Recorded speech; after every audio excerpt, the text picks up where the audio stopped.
you on track? That's good. Oh, no, not really. You're just hanging out with us. Well, it's, you know, I find it interesting the cravings that come up. And some I can resist them and others not so much. We have a talk on cravings coming up. Good, yeah, and I went and got a new mask for my CPAP yesterday, or Saturday, so I've only had 2 nights back on it. I was off it for quite a while. That's probably why you're looking better. And so that's probably a good part of it. And then, you know, get back used to that, then my body can rest at night, and I'll have a better chance of reducing weight. Yeah, and sleep is such an important factor. And I just want to say hello to everybody who's joining us online. This is session number 4 of your metabolic reset, which means we're already getting into week 7 and 8, which is quite crazy. So we know that Bill is doing well in some ways and is challenged in others. Brinkley, how are you doing? Oh, I'm doing really good.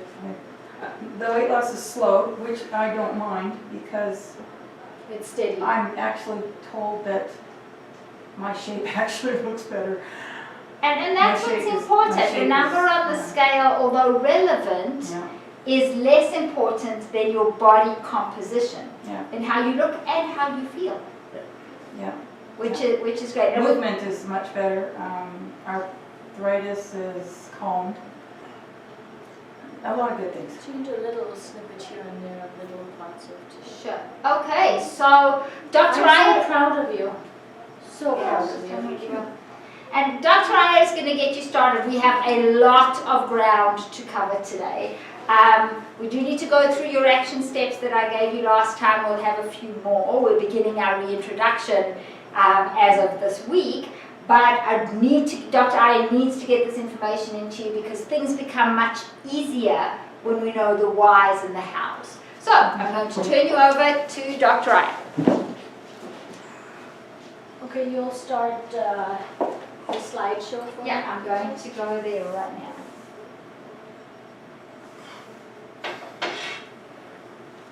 Cool picture, huh? And, you know, I was interviewed by a newspaper today about sugar. And he was flabbergasted that sugar is a big deal when it comes to belly fat. He thought fat was the problem. And isn't that what society says is the deal, right? So we all go for low fat and all of those things, and then we wonder why we struggle with belly fat. Now, how you feed your body gives you 80 to 90% of your result metabolically. So if you want to burn fat, that's what it is. Exercise is important, but it's most important how you feed your body. But if you think about food, we forget to think about hormones. And hormones and food go together because your hormone levels are different from Bill's, and it's great that we have male and female here today because then I can tie it in for both of you, right? And so men tend to burn fat more easily than women. It's been a constant pain in my you-know-what, right? And then secondly, how you eat and I eat will have to be different based on our hormones, and for you as well. But also it's gender, male-female hormones, metabolic hormones, and food. So you can see how it has to be customized. So what I want you all to know, online as well, is that when we give you the guidelines, it's still up to you to figure it out for your own self. Yes, Maka? Correct. Okay, so what is this whole hormones and belly fat? Well, we've talked about this before, and I'm just going to draw for you your metabolic triad again with insulin, cortisol, and thyroid, right? So I'll just put this up here for you to see. That might be way too small for them to see on the camera. How about you man the camera for me, Bill? If you want to just somehow bring it forward, please, and focus it here. If you don't mind, thank you, because I'm short-staffed today for that one. But I think these guys online are good. Just bring it forward. Thanks for pointing that out.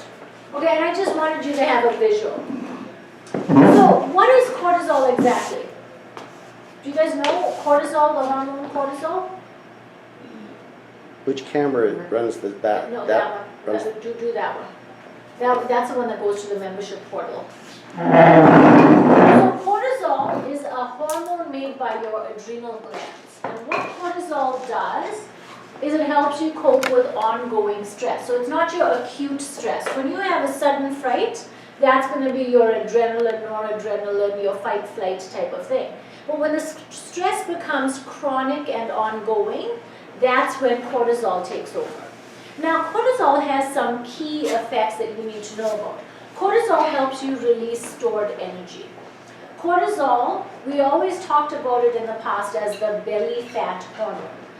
I think you need to understand that cortisol helps you release stored energy and use up that. And if you don't have enough cortisol, then what's happening is you're going to need to take in more energy from external sources to keep your blood sugar levels going and part of that stress coping effect. So if you guys remember at the very start, we were talking about HPA axis dysregulation, and the old name was adrenal fatigue. Is that sounding familiar to you?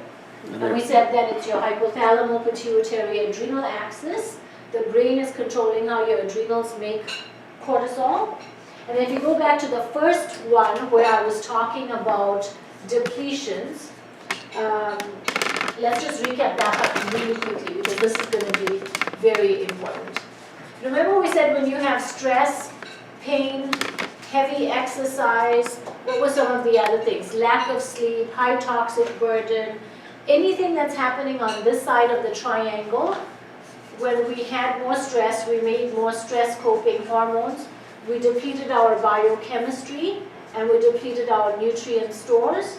And so we ended up in a state of depletion. Do you remember that? Yeah. And then we said that the more stress you have, the more hormones you make, the more you run out of the very nutrients that you needed to keep making your stress coping hormones.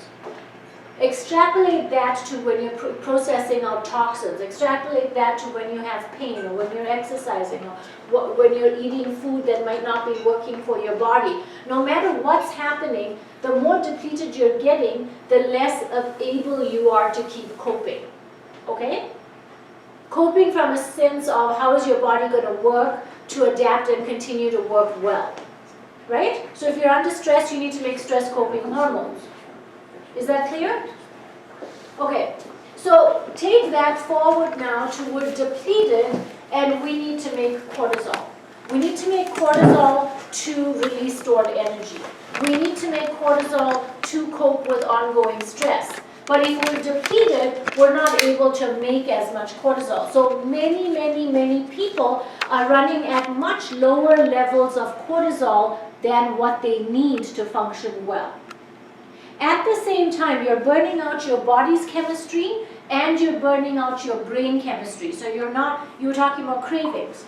At the same time as you're running out of the nutrients to make cortisol, you're running out of the nutrients to make brain chemistry that's going to help you cope with cortisol, with stress. And then it shows up as cravings. Your cortisol is low, you can't release stored energy. You're going to crave foods that give you quick energy. So those would be your carb and sugar-rich foods, right? Is that making sense to you? So repleting yourself, and then going right back to the gut and all those things we've been teaching you, repleting all your nutrient stores is one step to managing cravings and to managing your cortisol. And your cortisol is part of your metabolic triad, right? So when cortisol goes up, your thyroid function slows down and your insulin goes up. And insulin is your fat fertilizing hormone. So this is your connection, thyroid and adrenal right here. So when caveman was stressed, think about caveman. Leaves turned brown, he got really stressed. I don't have any food coming at me. What am I going to do for the next few months? And so instinctively his metabolism would slow down. So stress of worrying about food slowed down his metabolism, and then his thyroid function slowed down. What did that mean clinically for him, which he needed to survive? He needed to store fat efficiently. He needed to be able to eat a handful of berries and gain fat out of proportion to the calories he was consuming. How many people do we see that, how many of you can relate to that? You don't eat a whole lot, and you gain weight and people look at you like you eat 3 pizzas every day for lunch. And you're going, if you only saw how little I eat and how hard I work and nothing's happening. It's happening over here. Now, caveman had a valid reason to stress and worry about food. You are worrying about all kinds of things, 90% of which you have no control over and no worry in the world is going to do anything about it. But you worry anyway, yes or yes? Come on. Always. Right? Like you're creating all the stress and worry about something you can do nothing about. And what's it doing? It's making you gain weight while you're sleeping. Or grow fat while you're sleeping. We don't want to talk about weight. Right? Is that sort of more clear now? And then what I want to just touch on here, when I say estrogen and progesterone, we missed testosterone in there, sorry. Right? We'll just add that in there. So those hormones are what people come to me to rebalance. And they say, you know, I'm in the menopause or I'm in the andropause and I'm gaining weight. And I know if you fix my hormones, I'm going to lose weight because that's what I read and that's what Oprah said and that's what Suzanne Summers says and, you know, all these famous people talking about hormones. So let's just clear this part up right here, right now. So we're going to just go clearly here. Hormones, biochemistry, and nutrients, right? Hormones were only a small piece of that puzzle. But the bigger, most important thing is that hormones work on receptor sites at a cell. And your cell has hundreds of receptor sites for different things. In order to sense hormones that are not life-sustaining, so your feel-good hormones, your estrogen, progesterone, testosterone, you need to have the right amount of cortisol. You also need other hormones in good balance. In fact, when estrogen, thyroid, and when insulin, thyroid, and cortisol are off balance, I have an incredibly difficult time balancing estrogen, progesterone, and testosterone. I need to look at your life-sustaining, master-controlling hormones first. I need to get you balanced in that regard first, and then only is it easier and safer to balance the estrogen, progesterone, testosterone. Is that part making sense? That you got to look after the master controllers first. They need to be at the right levels at the cell receptor sites, and that's when hormone balancing becomes easy. Now, when men drop their testosterone levels, so as men age, and now we're seeing men in their late 20s having lower than average testosterone levels. They're having testosterone levels of 60 and 70-year-old men. Why? Because of the toxicities, because of the xenoestrogens I talked to you about, because of all the chemicals in the environment, because of the nutrient depletions that they have to not be able to make what they need when they need it. Right? Is that making sense? Mm-hmm. So, in the old days, as you got closer to 40 and 50, then you started to drop your testosterone levels and get the grumpy old man syndrome, right, Bill? Right? So we say that men get to become grumpy old men. They get the beer belly. They're gaining weight mostly centrally. Their belt size increases. Their fatigue increases. Their irritability and grumpiness increase. Their ability to be quick thinking and decisive and all of that starts to change. I had a very high executive come into my office once and he said, Natasha, I'm turning into a girl, do something about it. And I smiled and I said, what's going on, Frank? And he was like, I'm crying at commercials and movies with my wife. And I'm not that kind of guy. Right? And I was like, oh, and what else? And and he's telling me, like, my energy's not the same, my strength is not the same, my endurance is not the same, all of this. Now, just because I'm talking about testosterone, don't forget that men have estrogen too. And men are getting more and more estrogen dominant, which is making them feel low in testosterone as well. So whenever I speak about hormones, please don't stop listening because you think it's a hormone you don't have or a hormone that doesn't matter to you. Okay? So just like men are making less and less testosterone as they get older, and it's affecting them mentally and physically and metabolically for muscle mass and all of that, women are also making less and less hormones as they age, including testosterone, progesterone, and estrogen. And when they're out of balance, it affects how you can burn fat and where you store fat. Okay? Can we look at the next slide, please? Now, this is just a really lovely slide, and I would need 3 days to talk about everything here. So what I want to point out here is DHEA. DHEA is another adrenal gland hormone, and just as I was talking about cortisol, when you're highly stressed and dealing with stress, before you get depleted, a lot of people will ramp up their cortisols. And we talked about this. We said it decays your memory, it changes how you feel and function. You'll be tired and wired and stressed out, right?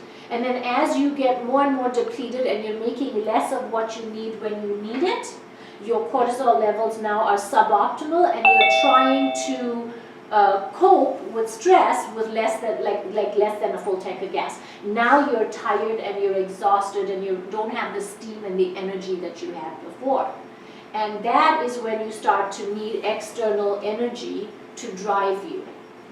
Now, DHEA follows what's happening with your cortisol. They're both from your adrenal glands. So initially cortisol goes up and DHEA will stay about its same normal level.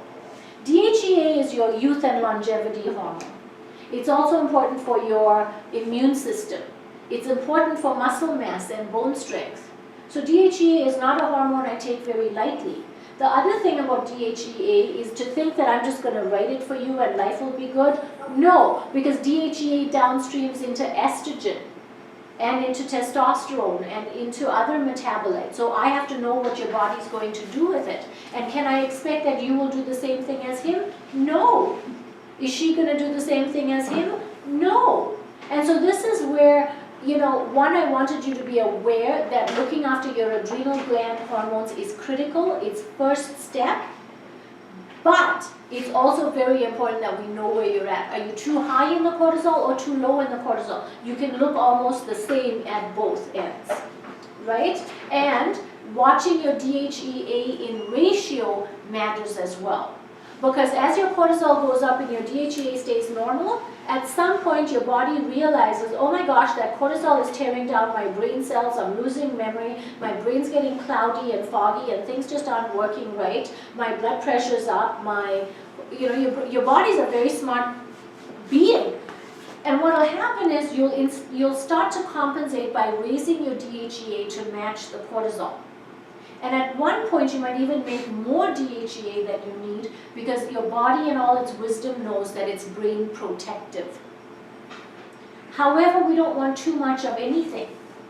And that comes with its own issues. Because if you're now making more DHEA in response to higher and higher cortisol, are you not getting more depleted anyway? Can you see that? So we're constantly looking at nutrient repletion, depletion, repletion, depletion. Remember I said when we process anything through the liver, it depletes us? If I give you hormones, we're depleting you. So we always have to replete you. Don't think that just getting a prescription of hormones is enough.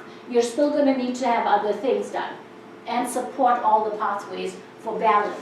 Now, DHEA goes up and then eventually your body gets tired and then the DHEA level starts to fall and you start to feel older than you are. The other thing is high cortisol is a tear down state. You're aging faster than you should.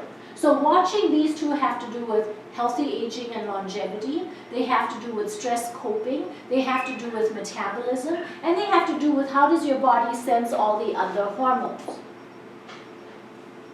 Complicated, right? So let's just look at, very quickly, glucose homeostasis. No, not going to talk to you about all that. Inflammation, what I said to you, it's youthfulness. And cortisol, when it's too high, and it's tearing down things, it's tearing down your immune system. But we treat diseases like asthma and arthritis and skin inflammation with prednisone, which is a cortisol type hormone. Well, why are we doing that? Because a low state of cortisol leads to inflammation and inflammatory processes. So a low state of cortisol will allow you to inflame your airways and have your asthma react. Or pick a thing. Arthritis. Arthritis, joint pain, any kind of autoimmune disease, cancers, everything, right? So we're managing cortisol and DHEA to manage your inflammation and aging. and this whole thing called icosanoid modulation, which has to do with inflammation. And Mikhail talks a lot about it when she's talking to you about your oils and your good fats and all of those things. And she might not talk to you about it, but that's what her brain is thinking when she's working your food, right? And then see, it affects carbohydrate metabolism. Now, carbs are not our friend if we're trying to burn belly fat. And if we're busy messing with our HPA axis and dysregulating our HPA axis, we're in adrenal fatigue. We don't have good carbohydrate metabolism. We don't have good detoxification capacity in our cells. The protein and fat metabolism is altered as well. So we've got our triad here, our metabolic triad. We've got our adrenal axis, all dysregulated. Well, that's within here, right? That's your HPA axis within here. And you can see that dysregulating it changes how your body's going to respond to protein, fats, and carbohydrates. So if you don't know where your hormones are, how are you going to know how to fix what's wrong with you? Can your cortisol and DHEA be the same as hers? No. Even if you both feel like the same degree of crap? Likely never. Pardon me. Never. Right? Because everything else is different in both of you. So that's what I mean, and that's why we offer testing. So both of you here have had testing done before. Now go look at your results and look with fresh eyes. Look at your cortisol curve. Look at what it's telling us, because from your cortisol curve, I can tell you when to eat your, well, Mikhail will tell you, when to eat your carbs, when to eat more protein, when is it best to fast, when is your sex drive better, when is your exercise capacity better, when are you going to get better results from your workouts. All of that information comes from your saliva test. It talks to me about the ratio of the hormones, your DHEA and your cortisol ratio. And then in saliva, we can look at all of your sex steroid hormones. So that's your estrogen, progesterone, DHEA, testosterone, and then your estrogen metabolites, the E1, E2, E3. I'm going to touch on estrogen dominance next. So I will talk more about that there. But the saliva test will give us all of that information and really help you now as you're starting to reintroduce foods. Because remember I said cortisol and insulin affect each other and they relate to each other.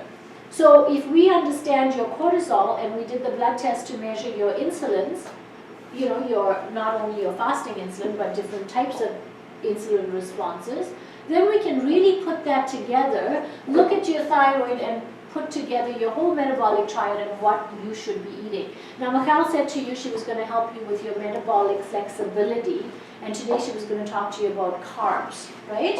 So that's all relevant to this because carbs and insulin, we said insulin is your fat fertilizing hormone. It takes sugars and carbs and turns it into belly fat, right? So adrenal max is an adaptogen. What is an adaptogen? An adaptogen is a blend of herbals from ancient Eastern medicine, so Ayurvedic and Chinese medicine. And what we've found is that they were so wise, they found plant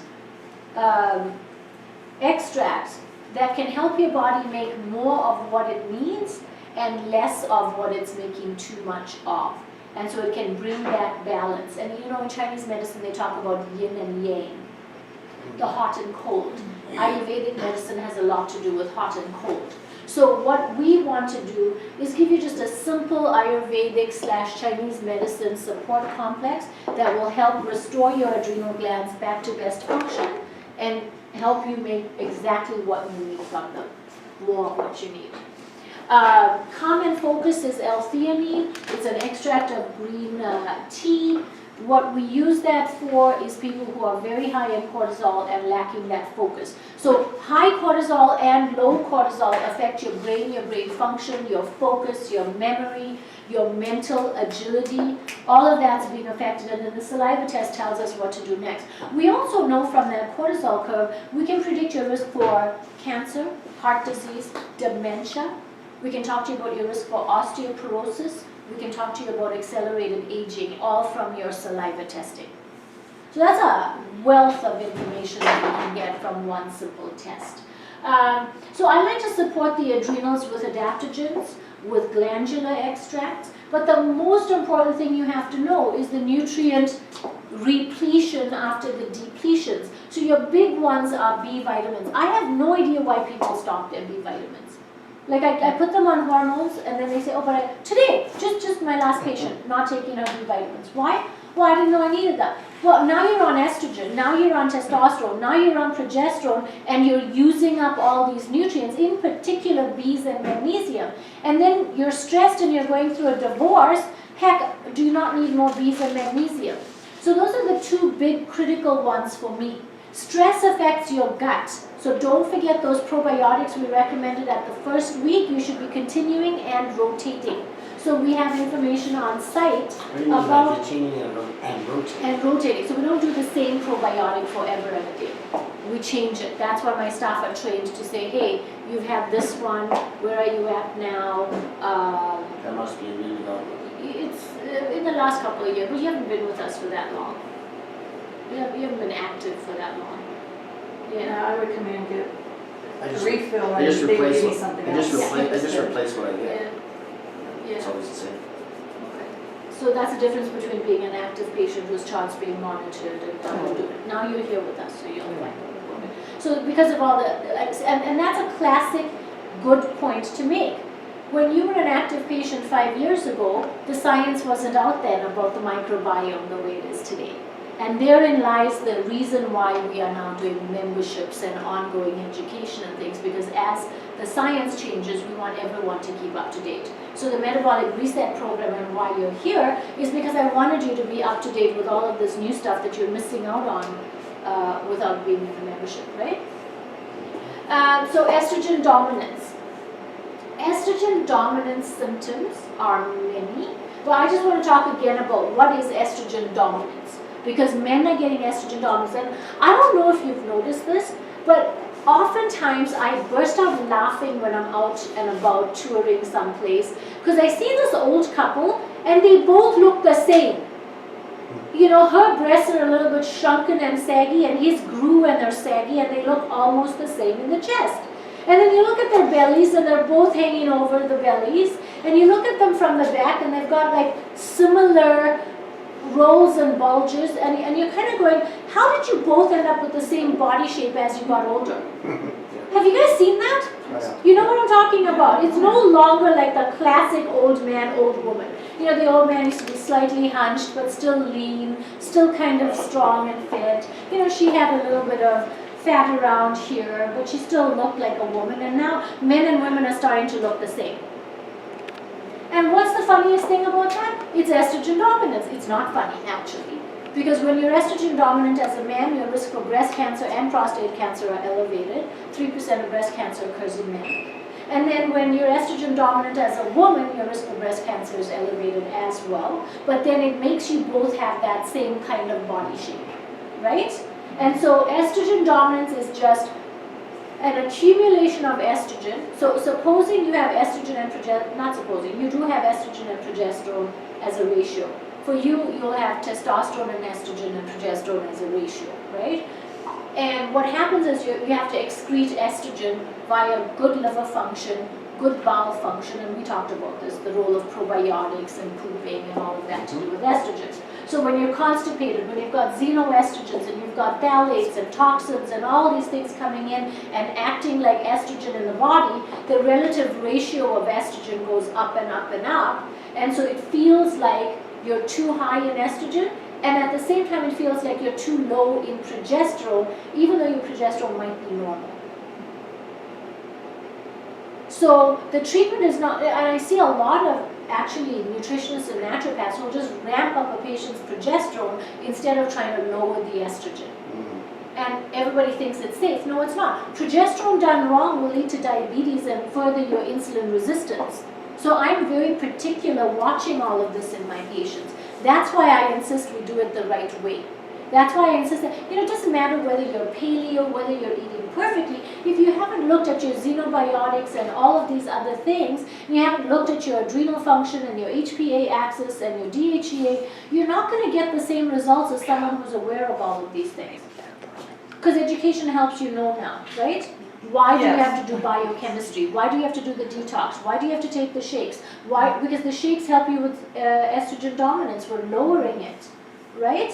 We're getting rid of all the bad stuff and trying to allow the good stuff to work better. We're repleting your nutrients so you can keep making more of what you need. So estrogen and progesterone in women, I'm just going to skip this one, please, because I like this one better. Interesting, isn't it? Now, we've gone through all of this before. We never really touched on how stress can affect estrogen dominance, but just know that stress affects everything.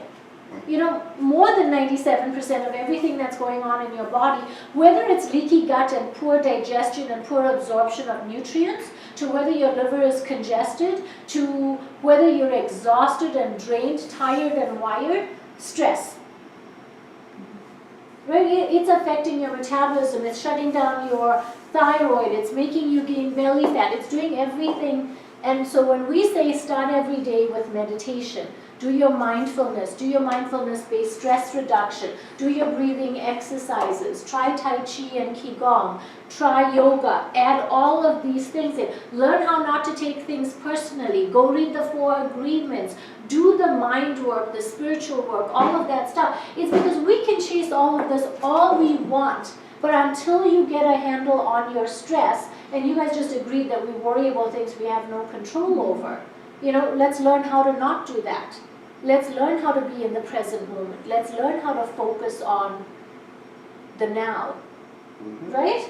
But these are all the things that we've talked about already. Next one, please. No, that's... Is that it? Yes. This was your talk for today. You were covering the basics of hormones. And so fast. And how they... I am impressed. There was so much information there. My brain is blown. My mind is blown. I can't imagine what everybody else's is like. It's amazing what flows out of your brain. Mine. You just go, go, go. It's amazing. I'm on hormones and then I'm supplements. serious. No, if at least 25% stays in there, it's a start. I like how interested you guys are and you make so many notes. It's fantastic. I think, if I may say, that the biggest takeaway is the effect of cortisol on everything else. And if we don't get our cortisol in check and in balance, the rest of your metabolism is not going to work. And metabolism doesn't just mean how much fat you're burning, but it means how your body is functioning. How your cells are making energy, how is your everything. brain firing, how much mental energy, everything. And if you don't get that cortisol in check, it's important. And we can guess a lot. I can do a lot of work with people around food and nutrition. We can work around lifestyle. But until we know exactly where your cortisol is, it becomes really difficult to pinpoint the right strategy or the right way to go about it. So I hope the importance of cortisol and the importance of cortisol testing has come clear in Dr. Aya's presentation. Now we're going to get on to a little bit more practical stuff. We'd spoken a little bit last week about reintroduction. You can leave that there for now, thanks. From a reintroduction perspective, I had given you the reintroduction log, which explained to you how we are going to reintroduce food, and the mindfulness portion that comes around that. I hope you guys have gone through that. I will briefly review it. So when it comes to reintroducing a food, number one, we want to take check, we want to take stock. How are we feeling now? Who did their waist measurements? Did you do your waist measurement? How's that changed for you? Gosh, in the first 2.5 weeks, I went down 2 inches in my waist. Okay. Yay! Fantastic. That's So amazing. that's what is affecting me, whether I'm bending down and movement. Right. Everything affects everything, Yeah. right? Yeah. And which is fantastic. And people often obsess about the number on the scale, and I'm not going to say that that's irrelevant. It's very important. But what the number on the scale doesn't tell you is how much fat you have, how much belly fat, which is the really bad fat you have, and how much muscle you have everywhere else. All it's telling you is how much gravity is pulling on your feet. So that waist measurement becomes really important for me to see what's happening to the most inflammatory of our fats. Our inflammation, our cortisol dysregulation causes belly fat. Our estrogen dominance causes the storage of belly fat. So our dysregulated carbohydrate metabolism causes the storage of belly fat. I can tell a lot, not everything, but a lot by monitoring your belly fat and what's going on there. Did you take a measurement at all, Bill? Okay, not a problem. I It encourage. was like, it went down and then it went up again and it's coming down. Down. We'll Okay. I take it can tell, today. I can tell by the way the pants The are. pants fit, right? And that's another one. And it's important for your records as well, is to take a measurement so that you know. Because, we discount what a centimeter or an inch is. Oh, no, But I'm not discounting at all. Good amount. Okay, fantastic. So I encourage everybody, rather than getting on the scale 500 times a day, to focus on, I didn't say this is not an all or nothing, it's a focus on getting your belly fat, getting your waist measurement taken probably about once a week or once every 2 weeks. Doing that every day isn't going to help. Again, the same way that you're weighing yourself first thing in the morning before you've eaten anything. That's the best way to do it. So when we're looking at reintroduction, that's something to look at. What's changed? How has my body shifted? What's going on for me? How am I feeling? How's my energy? I always call it the chew, and I'll just write it underneath here. Oops, as I lose half of the pen. And I think we went over this a little bit last time, which is, how are your cravings? How is your hunger? And though you had spoken a little bit about cravings, right? How is your energy? And how is your waist measurement?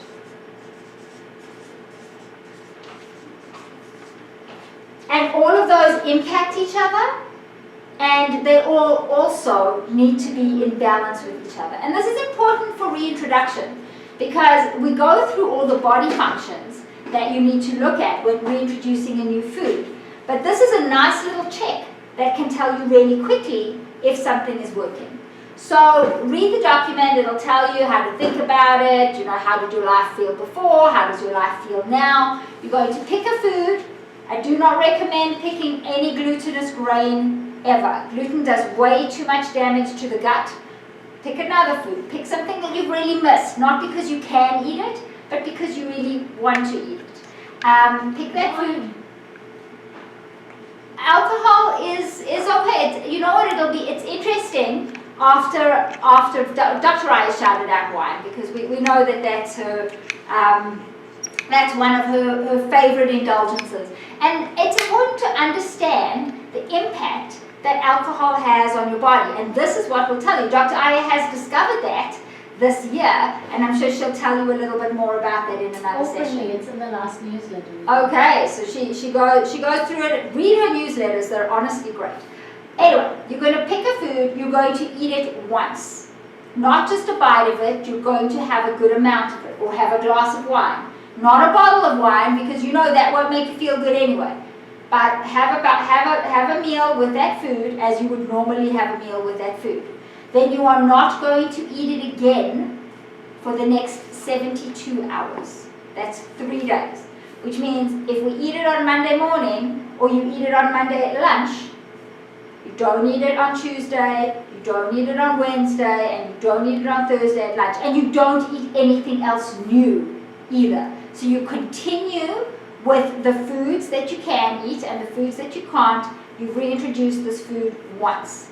Last time on the slides there was a list of all the body functions to go through. I will give you a handout today that's a little food log, so you can copy that and follow it, and it'll say exactly through this 3-day process, how are you feeling?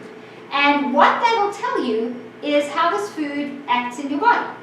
And that way, it's not to necessarily say you should never have a food again, but when we know how our body responds to a food, making the decision about choosing it becomes different. It becomes a cerebral decision rather than an emotional decision. And like for me, I know there's some foods that make me feel terrible. Sometimes the food food is that good or the situation arises that it might be worth feeling terrible tomorrow over. Not every day. And what happens if you do that to yourself every day, eventually feeling terrible just becomes normal. So for some people the results may seem a little exaggerated when they reintroduce something, and that is often because they are feeling so much better that the feeling bad becomes quite plainly obvious. The bar has been raised, and the body likes to feel good. The body strives so hard to look good and to feel good. I find it also easier to grab that bad thing because you're feeling so good. Really? You know? Yeah, well, you figure, okay, I'm doing great, now I'm going to tweak my... Sure, okay, but then if you feel bad after that, exactly. you understand, And then you say, right? okay, now I remember. Now I get it, right? Okay, fantastic. So are you guys clear on the reintroduction process? And this is probably going to go on for the next 2 weeks, along with the next little task, because I gave you two little homework tasks last time, and I'm going to continue on 2 of them this time. So the first one is reintroduction. Pick some foods. The order doesn't matter. Just pick some foods and go through them. There isn't something to start with that's better than something else, but I would say pick something that you really want to eat or something that you've missed. So when you say pick a food, are we narrowing it down to, like, a food can have many ingredients? So I'm not talking about, I didn't say pick a packaged food with lots of ingredients. No, like, I'm just going to throw this in there. Pizza. Okay, It pizza, has so everything. hang on, but pizza's It's not a got food. bread, and it's got cheese, Hang on, and but it's Brenda, got I need to vegetables. stop you. From our definition of food, pizza is not a food. Pizza is a food-like product. A food is a whole, real food. It's something on your eliminated list. Yes. And remember what I said about gluten? First of all, I said no introducing gluten. So pizza's out. Okay, so what if, okay, gluten, and No, you're getting Well- stuck. Understand what she's saying. I'm first. saying pick a food. So A if you real have food. eliminated, like eggs, eggs, or a piece of cheese, right, or, exactly. okay, that's what I was A whole asking. food. Are we narrowing this down to an ingredient? It's that not would an be in- ingredient, it's a whole food. That could be in a recipe, or as a food, or? It's a whole food. It's something that you can eat on its own. Okay. If it was something that needs to be added to something else to eat it, you never really want to eat those types of things. No. This is something that can be and will be, for this particular process, eaten on its own. Are you- Hey, Does that make there. sense? Yeah, that's what. Okay. It goes I back need to you the to ask my definition question. of what is a food, because we think that risotto is a food, but it's not. It's a combination of many things that we shouldn't be eating, or pasta, sauce. So a That whole was my food. question. Yeah, really clear. Okay, fantastic. So the next little piece of homework that I gave you guys to do, I gave you a little chart and I said let's start determining our personal carbohydrate needs. And the reason that I had asked you to do that was in preparation of Dr. Aya's talk today, which is the importance and the connection between insulin and cortisol and your metabolism, the functioning of your body. And we know that the one food that stimulates the release of insulin the most is carbohydrate. Now, we had initially discussed in our very first session what is a carbohydrate. And I will do a quick review. Carbohydrate is anything that is not from an animal or a pure fat or an oil. Everything else is considered a carbohydrate. That means all your fruits, all your vegetables, above the ground vegetables and below the ground vegetables. It means all the grains, all the things we're not supposed to eat, all the sugars, all the chocolates, all the herbs, all the spices, everything that is not from an animal or a pure fat is considered a carbohydrate. Yes, foods have some protein and some fat in them, but the majority of their calories come from carbohydrate. And carbohydrate and insulin and cortisol are tightly related. Now, in a perfectly healthy individual, they are able to self-regulate their carbohydrate consumption and they are able to use their carbohydrates efficiently. Most people in our society, unfortunately, have a dysregulated carbohydrate metabolism, and I'm willing to bet many of the reasons that many of you are here can be related back to a dysregulated carbohydrate metabolism. Because not being able to self-regulate our carbohydrates, and who's able to have just 2 Pringles? Right? When they made that ad where they said, bet you can't eat just one, they weren't kidding. Carbohydrates, especially processed and refined carbohydrates, are made to be overeaten. They stimulate overconsumption, and they dysregulate your insulin and cortisol balance. Really, really important, because this will dysregulate the rest of your hormones and it'll break down the optimal functioning of your body. So the easiest and most efficient way to deal with this is to understand how many carbohydrates we really need, number one, and how many carbohydrates can your state of metabolic being, your state of health, tolerate. And the same way with other foods, the way that we did with an elimination diet, where we remove everything and then we start adding stuff back in to decide what works for us and what doesn't, we do that with carbohydrates as well. Now, don't get too scared. We don't remove absolutely everything. And believe it or not, up until this point, for the last 4 weeks that you've been doing your reset phase, you've eliminated a whole bunch of the really, really problematic ones. Now we begin to tweak. So if we want to know exactly, like 100% personalized, without having to go through weeks of playing around and possibly guessing, it goes back to testing your cortisol levels and testing your insulin levels. Okay? But these are places, what we're going to discuss today is places to start. And if you refer back to the sheet that I gave you about determining your personal carbohydrate levels, you'll notice that the amounts that you can consume a day are directly related to your activity levels. The more active we are, the more carbohydrates our bodies are able to metabolize. Make sense?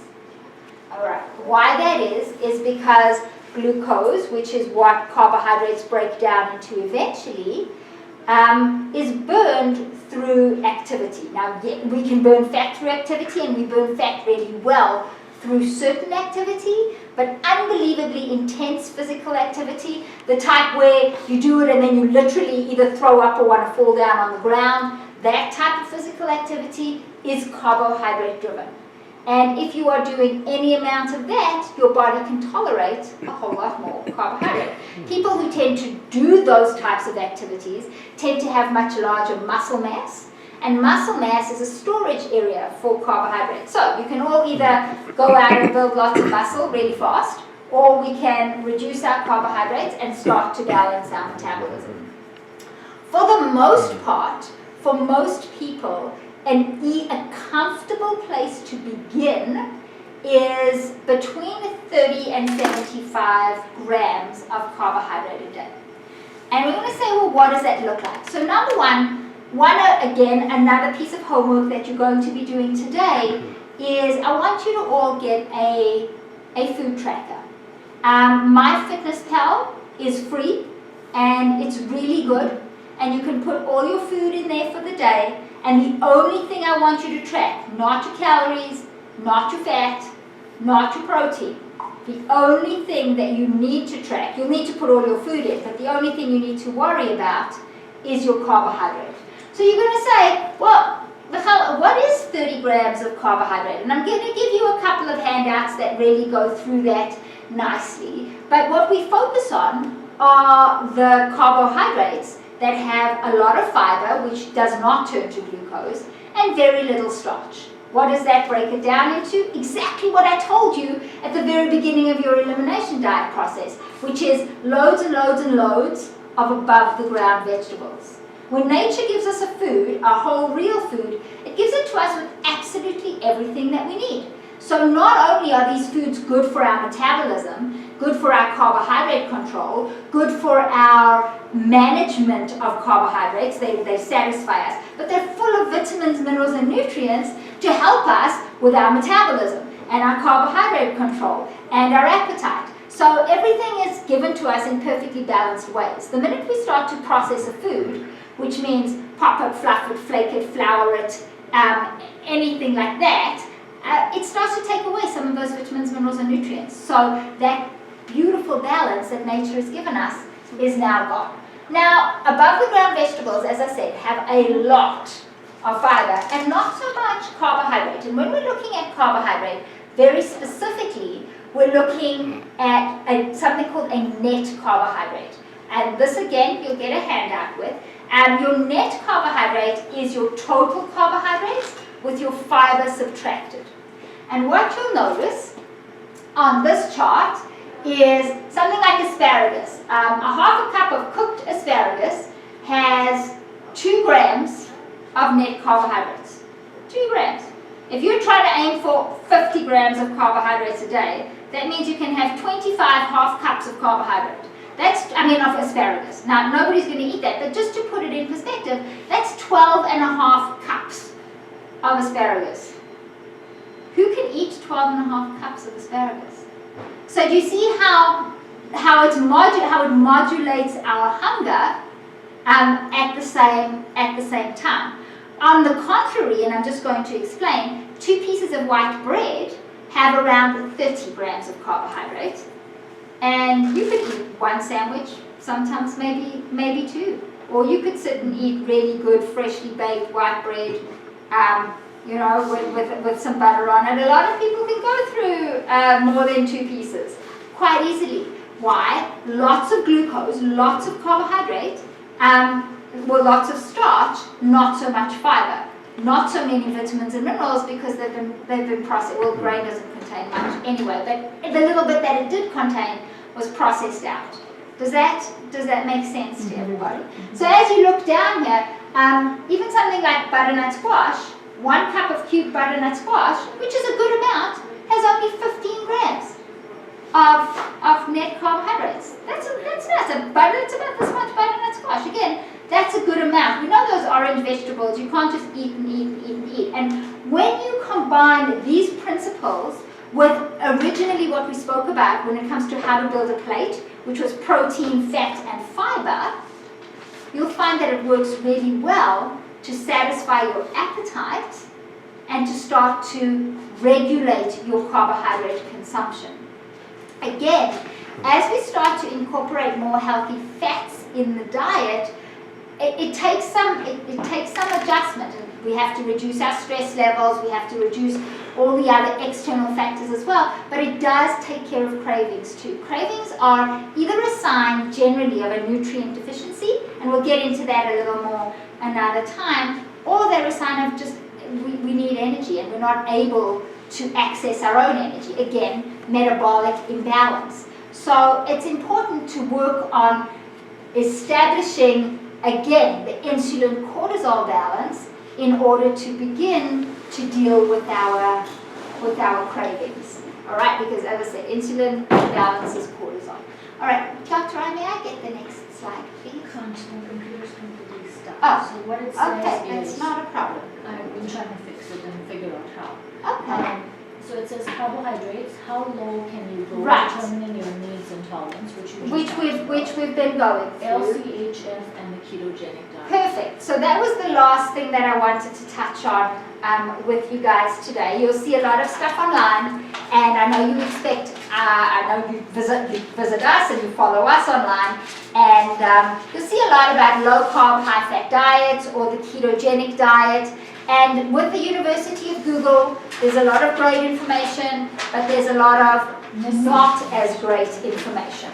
And it's all about the source. And what I would prefer you guys did, if possible, was if you read something about lowering carbohydrates and you had a question, post it in the Facebook group. We're there for a reason. We want to get this conversation, going. So I would rather you asked me and let myself or Dr. Aya respond to you, or maybe somebody in the group who knows, than just reading something up online and then not applying it. There's a lot about non-caloric sweeteners, and again, it's something I really want you to pay attention to, because what we've done through this reset process the last 4 weeks is really resensitized your taste for sweet. And hitting the non-caloric sweeteners, although they might not necessarily right away raise your insulin levels, they will create a craving and they will create a desire for more sweet. Sweet begets more sweet. Our bodies, as Dr. Wright explained earlier, the caveman, our physiological bodies were designed to do that. Late summer, fruit comes into season. We need to eat as much of that as we can so that we can store some fat, so that we can dysregulate this a little bit, store some fat so that we've got something to last us through the winter. In our world, unfortunately, winter never comes. Even when it's minus 30 outside in Canada, our nutritional winter never comes. So that's something I want you to be mindful of. Again, good fats and bad fats. Stick with what we know and what we've taught you about good fats and bad fats. I don't want you to worry too much about your fat limits. I want you to continue with the same principles as what we've been doing with. Protein and fat on your plate first, and then as many above the ground vegetables as you want.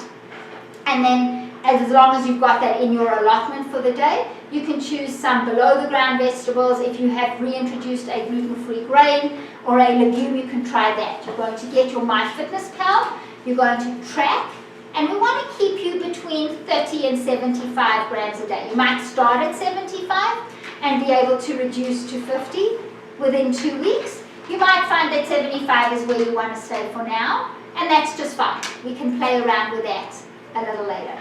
So just before we finish, I'm going to open it up for a couple of questions. Any questions, Brenda? We covered everything? Covered a lot. Good, I know. These sessions are so information heavy because they have to last you 2 weeks. And we want to give you lots of information and some action items so that everything becomes relevant. How about you, Bill? I can bring up that last slide now with my things. Oh, it's okay. We've gone through it. We're good. I just want it to be recorded. Okay, you guys go ahead. Bill? Okay. Things that you got about carbohydrates that you figured out from all your process with us. Pardon me? Do you have any idea about what have you figured out about your carbohydrate tolerances in the last little while? I don't know if I've figured out anything particular in the last little while. Okay. So are we going to try and play around and figure something out in the next little while? Right. Okay, then I look forward to hearing what comes out of it for you. We all respond differently, and it's important to understand, as Dr. Aya has said many times, what impacts me or what impacts me in a certain way will impact each of you in a totally different way, and that's okay. That's why I'm me and you guys are you. Because if we were all the same, that would just be boring. Too many of me would not be too much fun. All right, so if you guys are comfortable with that, then I will leave it there for today. Everything will be loaded up into the Facebook group and then into your online members portal between later on today and tomorrow. Bear in mind that the videos do take us a while to process, so the full video might only be available late tomorrow. But all the rest of it will be online for you to get a little later on today. Okay, No, that's so the website you said. the Metabolic Reset members, the members portal. You check your email like I explained to you. And I just want to remind everybody again, if you want to get something more personal, like really specific, talk to us about getting your saliva test done. Talk to me possibly about getting a more in-depth consultation about how, from a nutritional perspective, to determine your exact carbohydrate needs to the gram. And we can do it to the gram 7 days a week if that's what you wanted and or needed. And as everybody's different. Everybody's balance is different. So take advantage of the fact that we do have these options to add on to your program available just to make it more effective. If you do this, you'll have great results. If you want to kick it up a notch, come see us. Thanks so much, everybody. And I can't wait to see you in 2 weeks and hear about all your carbohydrate stories. Have a great day. Thanks, everyone online.